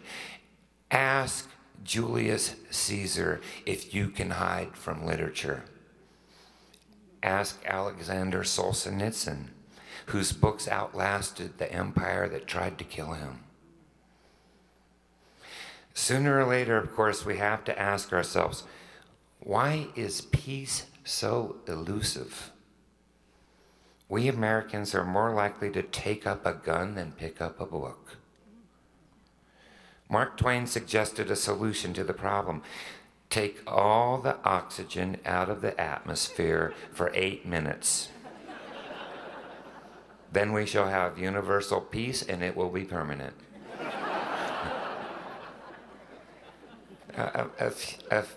2 or 3 weeks ago, I was reading the New York Times and my eye was caught by an article about what's going on in Lithuania. And I'm 100% Lithuanian. And the reporter was interviewing a Lithuanian farmer, a woman, Kasia Junkin, who was speaking of the revival of Russian aggression. And of course, the Baltic states are worried about this after they've seen what's happening in the Ukraine.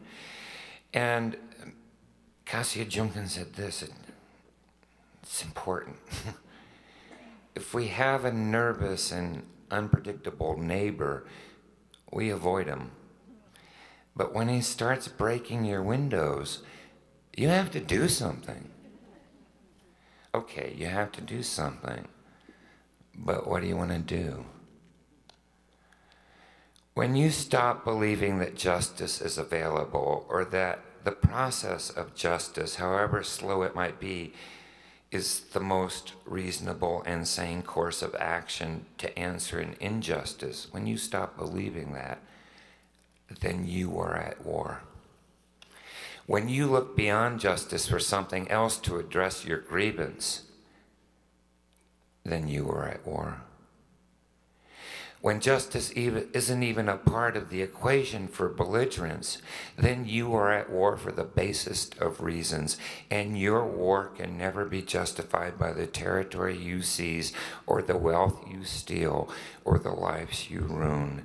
If in some wars we can say there's a moral high ground, in most wars throughout history there is not.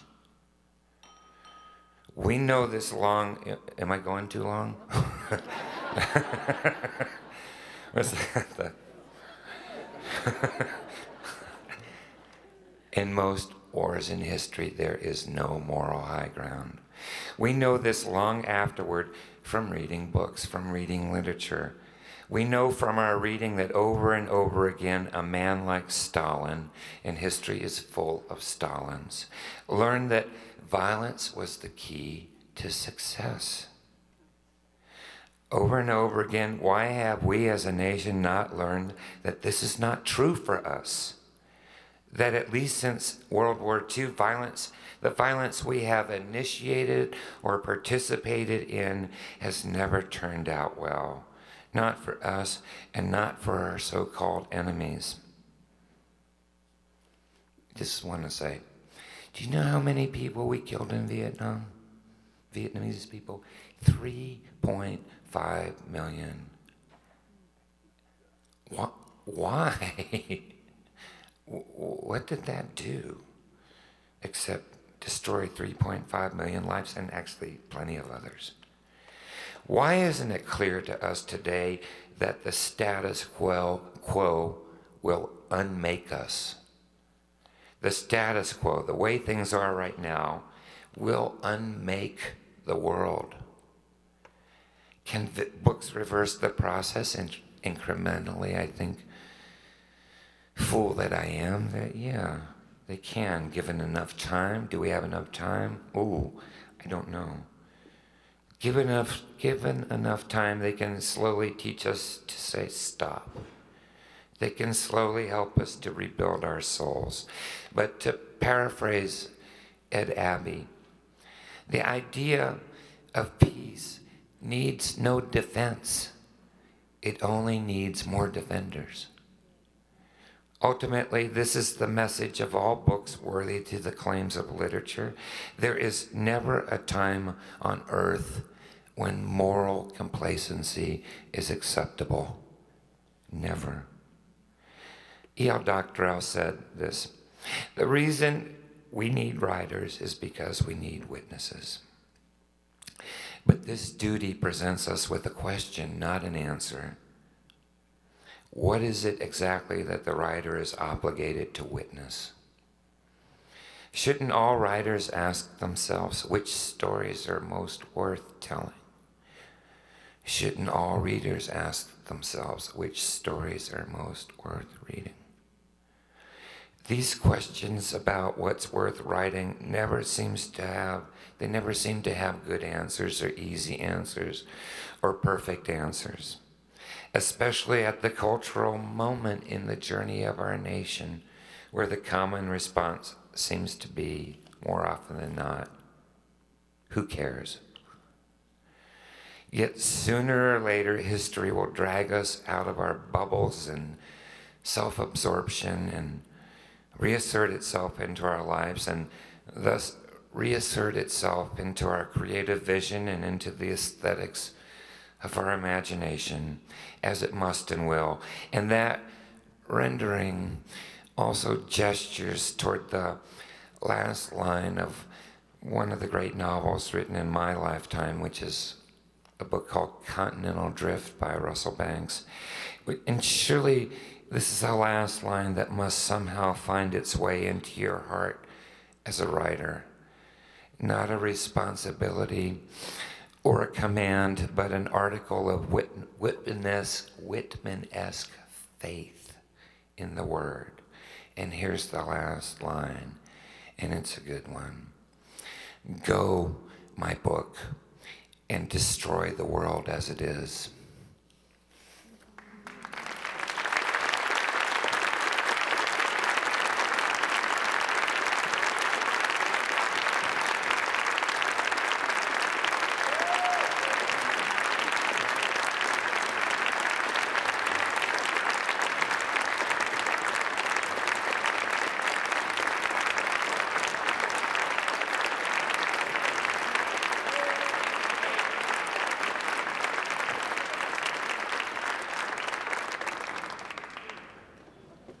Oh, to be enraptured.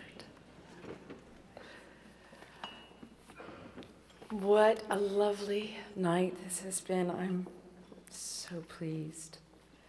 And I'm also pleased to welcome Marlon James. Marlon is the 2010 Dayton Literary Peace Prize fiction winner for the Book of Night Women. Marlon James was born in Kingston, Jamaica in 1970. He is the author of the Book of Night Woman, which won the 2010 Dayton Literary Peace Prize Award in Fiction and the Minnesota Book Award, and was a finalist for the 2010 National Book Critics Circle Award in Fiction and the NAACP Image Award. His first novel, John Crow's Devil, was a finalist for a Los Angeles Times Book Prize and the Commonwealth Writers' Prize, and was a New York Times Editor Choice. His latest novel, A Brief History of 7 Killings, was published in October 2014. A review in the New York Times described Mr. James as a prodigious talent who has produced a novel that is epic in every sense of that word, sweeping, mythic, over the top, colossal, and dizzyingly complex. Marlon joins us from Minneapolis to present the 2014 Ambassador Richard C. Holbrooke Distinguished Achievement Award. Please welcome.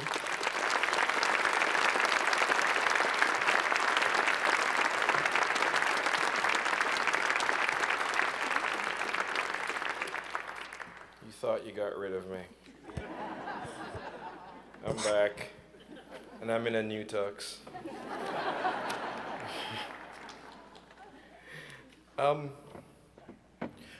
When Ambassador Richard C. Holbrooke returned to Dayton in 2005 to accept the Dayton Peace Prize, he stood here on this stage and challenged Daytonians to celebrate peace annually. The Dayton Literary Peace Prize arose in answer to that challenge. Following the breakup of the former Yugoslavia, Bosnia and Herzegovina had become, as Ambassador Holbrooke later wrote, the worst killing ground in Europe since World War II. The Bosnian War, with its vicious ethnic cleansing and gross atrocities, had claimed more than 200,000 lives and displaced more than 2 million people in 3.5 years. Ambassador Holbrooke chose Dayton, Ohio as a summit site for a peace conference and pressured the leaders of the Serbs, Croats, and Bosnians to attend. And while Dayton may have seemed to some an unlikely choice, especially when compared to Paris or Geneva, both overrated,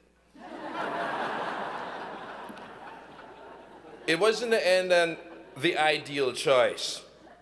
Wright-Patterson Air Force Base provided secure accommodations for the 9 participating delegations at a location that was both accessible to the East Coast and secluded.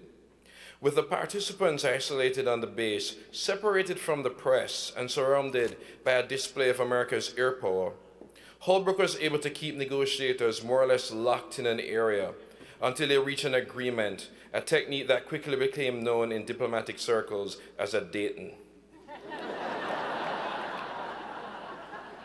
Daytonians welcomed negotiators and formed human peace chains around the base, holding candlelight vigils and praying for peace during the 21 days of talks. There was a fire in Bosnia and Herzegovina, and it was brought to our neighborhood, recalled Dayton City Commissioner Matt Joseph. We took our garden hoses and tried to put it out. We just acted like neighbors. The resulting Dayton Agreement, or Dayton Peace Accords, ended the Bosnian War and brought new recognition to the modest Ohio city. The Dayton Literary Peace Prize grew out of the desire to recognize literature as an enduring and effective tool for fostering peace between peoples and nations, as well as between individuals and the environment. The prize celebrates the power of the written to illuminate the human condition, promote understanding, and forge peace. After his untimely death, the Dayton Literary Peace Prize Foundation renamed its Lifetime Achievement Award the Ambassador Richard C. Holbrooke Distinguished Achievement Award. And if there's a running thread in the work of all the writers who have won this award, this Peace Prize, and it certainly is in Louise Erdrich's work, is that there is actually very little peace. That there are troubles, disquiet, disruption, displacement, noise, silence as heavy as noise, complicated histories all sewn up yet bursting at the seams.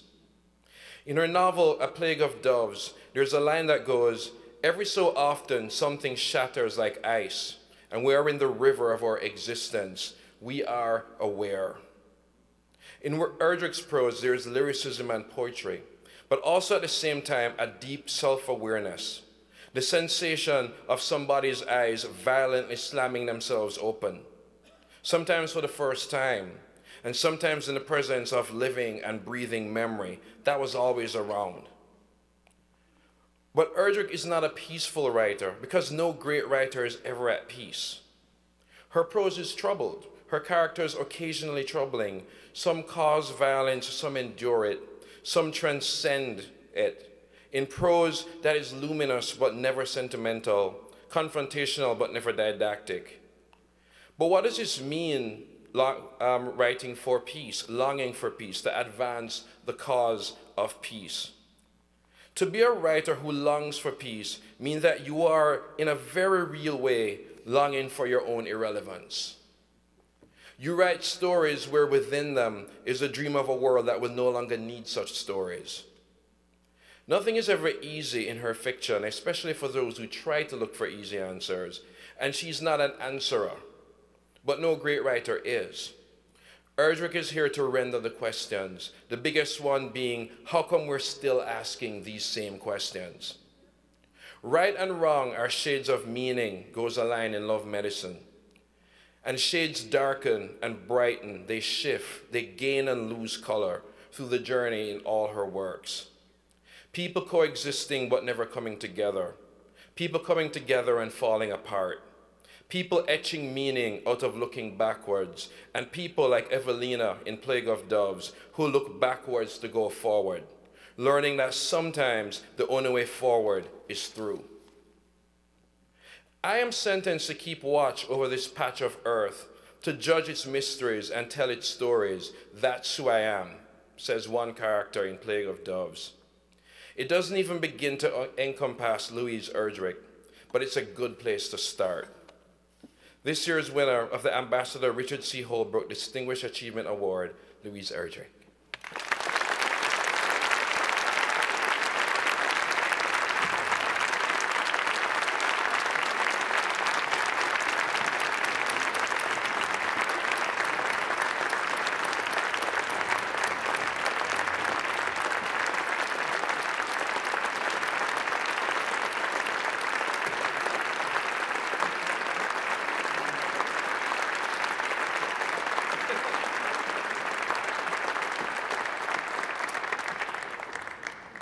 Oh, Marlon, thank you.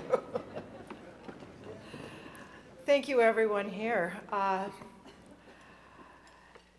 To all of you contributors to the Dayton Literary Peace Prize, thank you. Sharon Robb. I don't know, I'll be perfectly frank, I wanted to stay home. And Sharon knew, and Sharon persuaded me to leave my little nest. I'm so glad that I'm here. Mark Harmon, thank you for somehow getting me here. And I'd like to also thank my wonderful transporters, Ted and Deanna Kissel. They sort of beamed me out of my daily life into this mysterious galaxy where books, ideas, writers, and readers are deeply valued. So Dayton book people, I've always wanted to speak on the subject I'm not really going to speak about peace in this world. I'm going to speak about peace in the next world. But to start with, I just want to also say to the other writers that it's been a privilege to be among you. I had no idea that everybody would be so friendly, so funny, so engaging, and in some cases, so outrageous.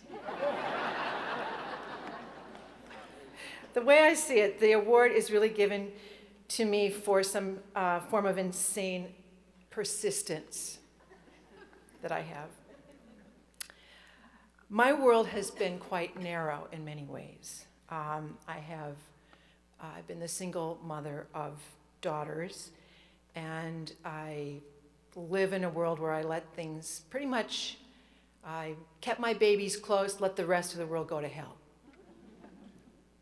As long as we were all right, I muddled along. But then I opened a small bookstore, small independent bookstore called Birch Bark Books in Minneapolis. We took over a dentist's office that had been advertised as painless, and it never had any patients at all. It was empty. We took it over. My family and I, my sisters and my daughters. And we thought it would be a great family project. In the year 2000, we did this. And boy, were we naive. I was naive. People still look at us when we say we own a small bookstore, and they narrow their eyes as though, are you all right? Well, I envisioned a bookstore where we could engage the Native community, a substantial community in Minneapolis, and also appeal to all our book-loving neighbors all through the state, and now through our website, through the world. But what I didn't foresee was that this bookstore would change me. It taught me so much about people, the way a small business always does, but I also began to see the world through the lens of this bookstore. And I saw the tectonic shift in publishing. And I saw the dismal use of large online retailers, Amazon in particular, and their use of the book as a loss leader item. And I began to think, you know, we've talked about fundamentalism here, but we haven't said fundamentalist capitalism and what it is doing. But this is one thing it is doing. It is devaluing ideas. Books as loss leaders, ideas as loss leaders.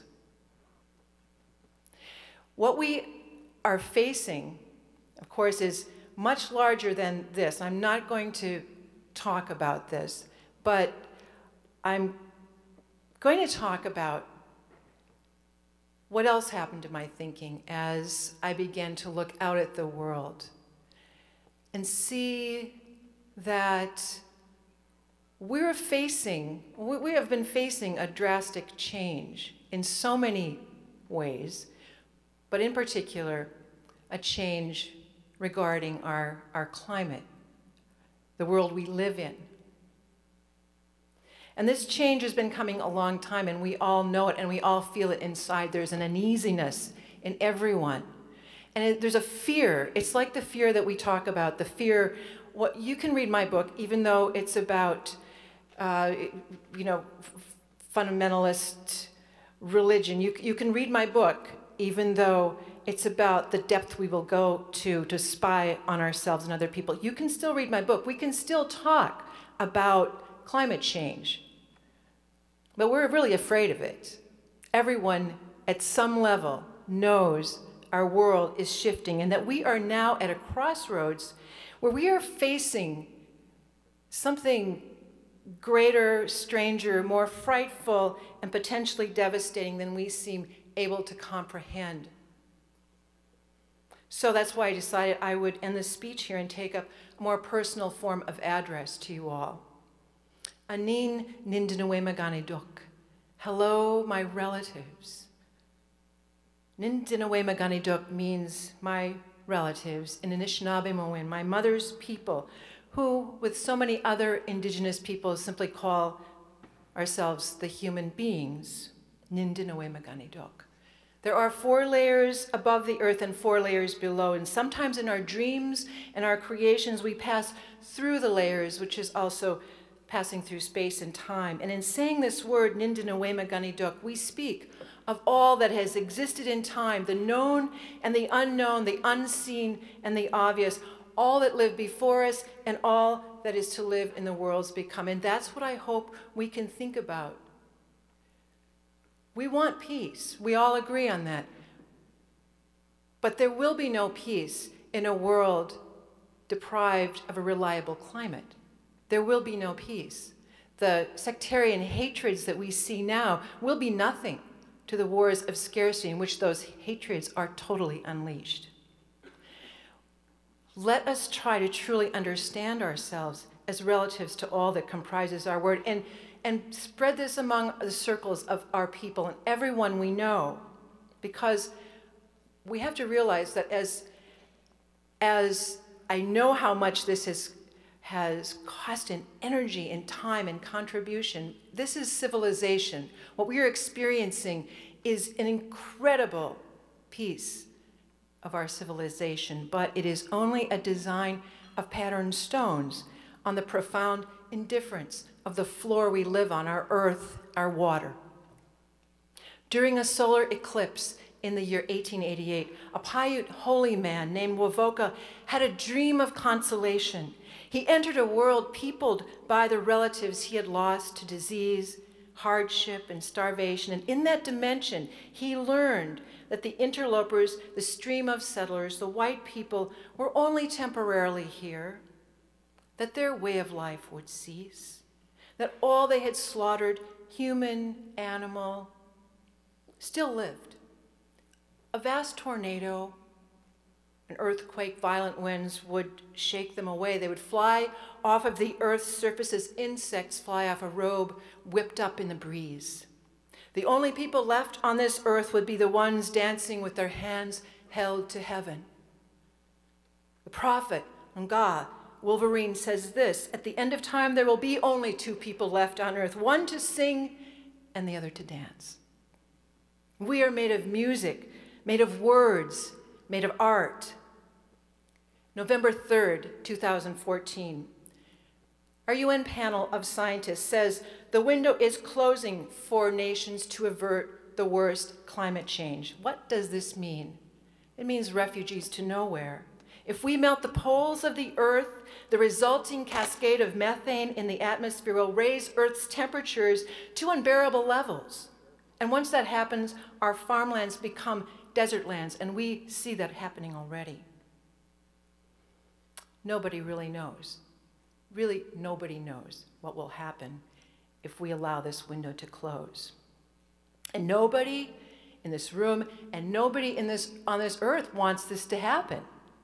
Why is it happening? Why is it happening? Why can't we do anything? Because we all know it's true. I think it has to do with something that I mentioned before. I think it has to do with the fundamental belief that the hand of the market will save us somehow, that something will come about, whether it's technology or something will save us. But what's happening is that the marketplace, the big oil, the fossil fuel corporations, Chevron, Exxon, BP, Big Coal, Big Oil, are really doubling down on taking what's left out of the earth and putting all the carbon in the atmosphere. I've been in the oil patch. I've seen that methane burning off into the atmosphere. You look on Google and it's as bright as Manhattan, and it looks like Mordor.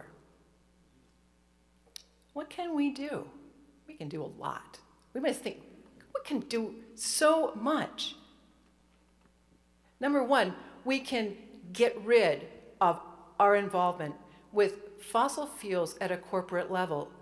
We're addicted to fossil fuels, true, but we don't have to invest our money, that is our church's money, our college's money, any institution that we belong to. We can call out for divestment, and it's hurting them already. Divestment is one of the fastest growing movements in this country. In life, we lose people. You know, we wish we'd told them so many things, asked them so many things. And in life, I feel that we've even lost a sense of how the world was 50 years ago. Sometimes I tell my children what the earth was like when I lived looking out at mustard fields full of hundreds, maybe thousands of monarch butterflies, meadowlarks singing from every other fence post. For I grew up in the Red River Valley of North Dakota, some of the richest land on earth, and the industrial farming of sugar beets began there when I was a teenager. My first job was hoeing sugar beets. Those fields are silent now. I want to tell you so many things while there's still time. How in the beginning there was blueness only, the sky, the sea, nothing else, no earth, nothing but the crazy blueness between us. In a dream, my sister saw we were made of agate and could never die. There is so much I want to say while we are still alive. The tips of white pines in spring raised wanton arms. Blue swallows swept around us in shooting swarms. There were so many animals you couldn't name or count them. And so few people, we stood out sculptural and stark on the horizon. The water rose and stopped at the edge of night. Earth's fissures filled with motion, with silver. You and deep forest were reasonlessly here. On the shore, we found dry sticks to make a fire. A boat came across the waves. It was made of light. You stepped in, but I held you back. I want to tell you something, love, I said. Love this world. The prophet Wovoka's vision became the dance of peace, the ghost dance. And in 1892, a starving band of Lakota people, desperate to see their dead relations, danced, and vanished into the driving snow at a place called Wounded Knee, Nindinawe-Magani-Dok. The vision could include all of us. The earth shakes like a robe and we all fly off. Phoenix, Arizona, is sucking dry the waters of the Navajo Nation. The Fort Berthold Reservation in the oil patch, Bakken in western North Dakota, is a bottled water-only drinking reservation because of the fracking wells that pump Bakken oil. The Bakken. The morning before Easter Sunday, June Cashpaw was walking down the clogged main street of oil boom town, Williston, North Dakota, killing time before the noon bus arrived that would never take her home. She walked into an early Easter blizzard. She crossed the wide field swinging her purse, stepping carefully to keep her feet dry. Even when it started to snow, she did not lose her direction. Her feet grew numb, but she didn't worry about the distance. The heavy winds could not blow her off course. She continued. Even when her heart clenched and her skin turned crackling cold, it didn't matter because the pure and naked part of her went on. The snow fell deeper that Easter than it had in 40 years, but June walked over it like water and came home. And so must we. We must come home to this earth. Look around, we have nowhere else to go, nothing else to do but exist in this joy of living here on this earth. You know how we ask, sometimes just inside and sometimes out loud, you know, those Germans and Poles and Austrians during the Holocaust, ordinary people who let the Holocaust happen, how could they not have done something? We are those people. We are those people of whom it will be asked, how could they not have done something? We could really be the last people to experience an earth with any semblance of benign predictability unless we change, and we can change. We have done it before, broken the chains of slavery, acknowledged the rights of half our population, women. And during World War II, we grew 40% of our food in our home gardens, but we don't need a war to rally ourselves. Germany, significantly, has figured out how to obtain 30 to 40% of its fuel from renewable energy. They will not be again the people who could have done something. They're doing it. Imagine, because we could do that too. We must make guarding the Earth's climate as American as apple pie, as the flag, as fireworks, as Dayton, as American as making peace. We must gather our collective will and act together regardless of our political leadership, because this change is going to come from the bottom up.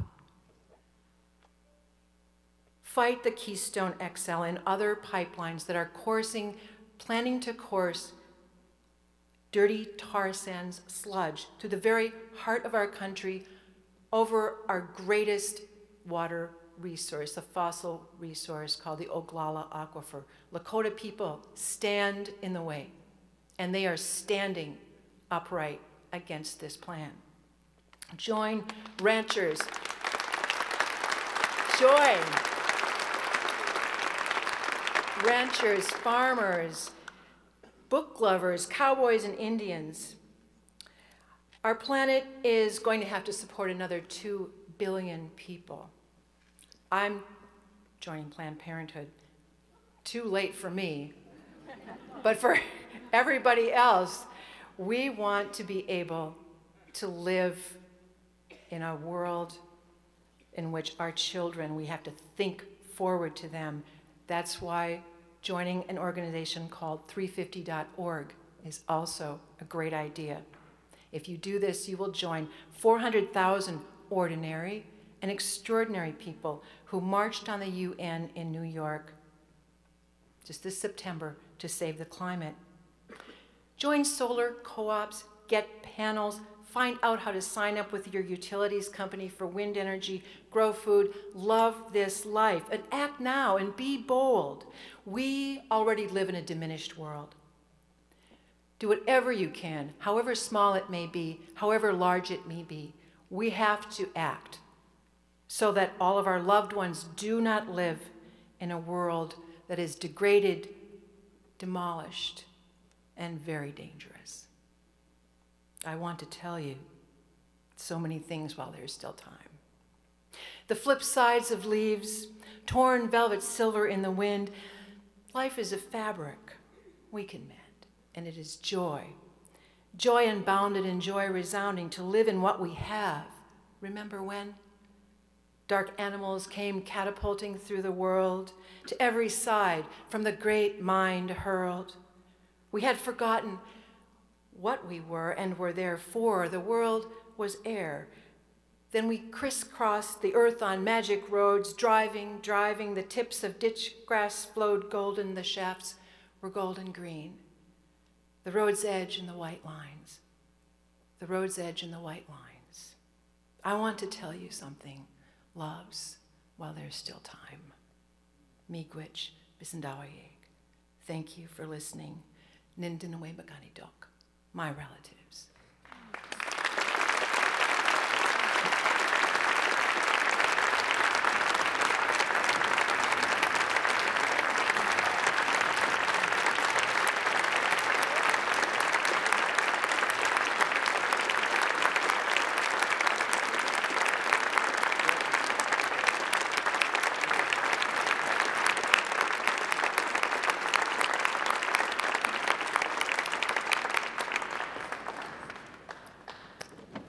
Kuyana, Kuyana, Kuyana. Sajue giske salul nega unki de lamun.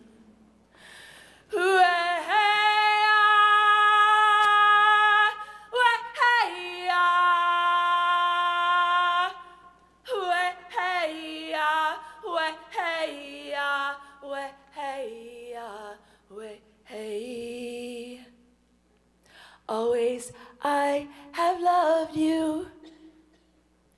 Always I think of you.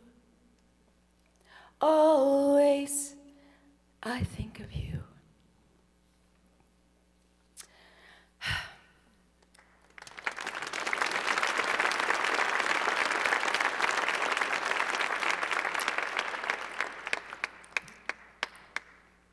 That's incredible, all of it. Thank you. Ladies and gentlemen, here to close this wonderful evening under the direction of Jeremy Winston is, I'm excited for this, the Central State University Chorus. They will be singing I've Been Praying by Mervyn Warren, soloist Rosalind Wright, and Let There Be Peace on Earth, arranged by Mark Hayes.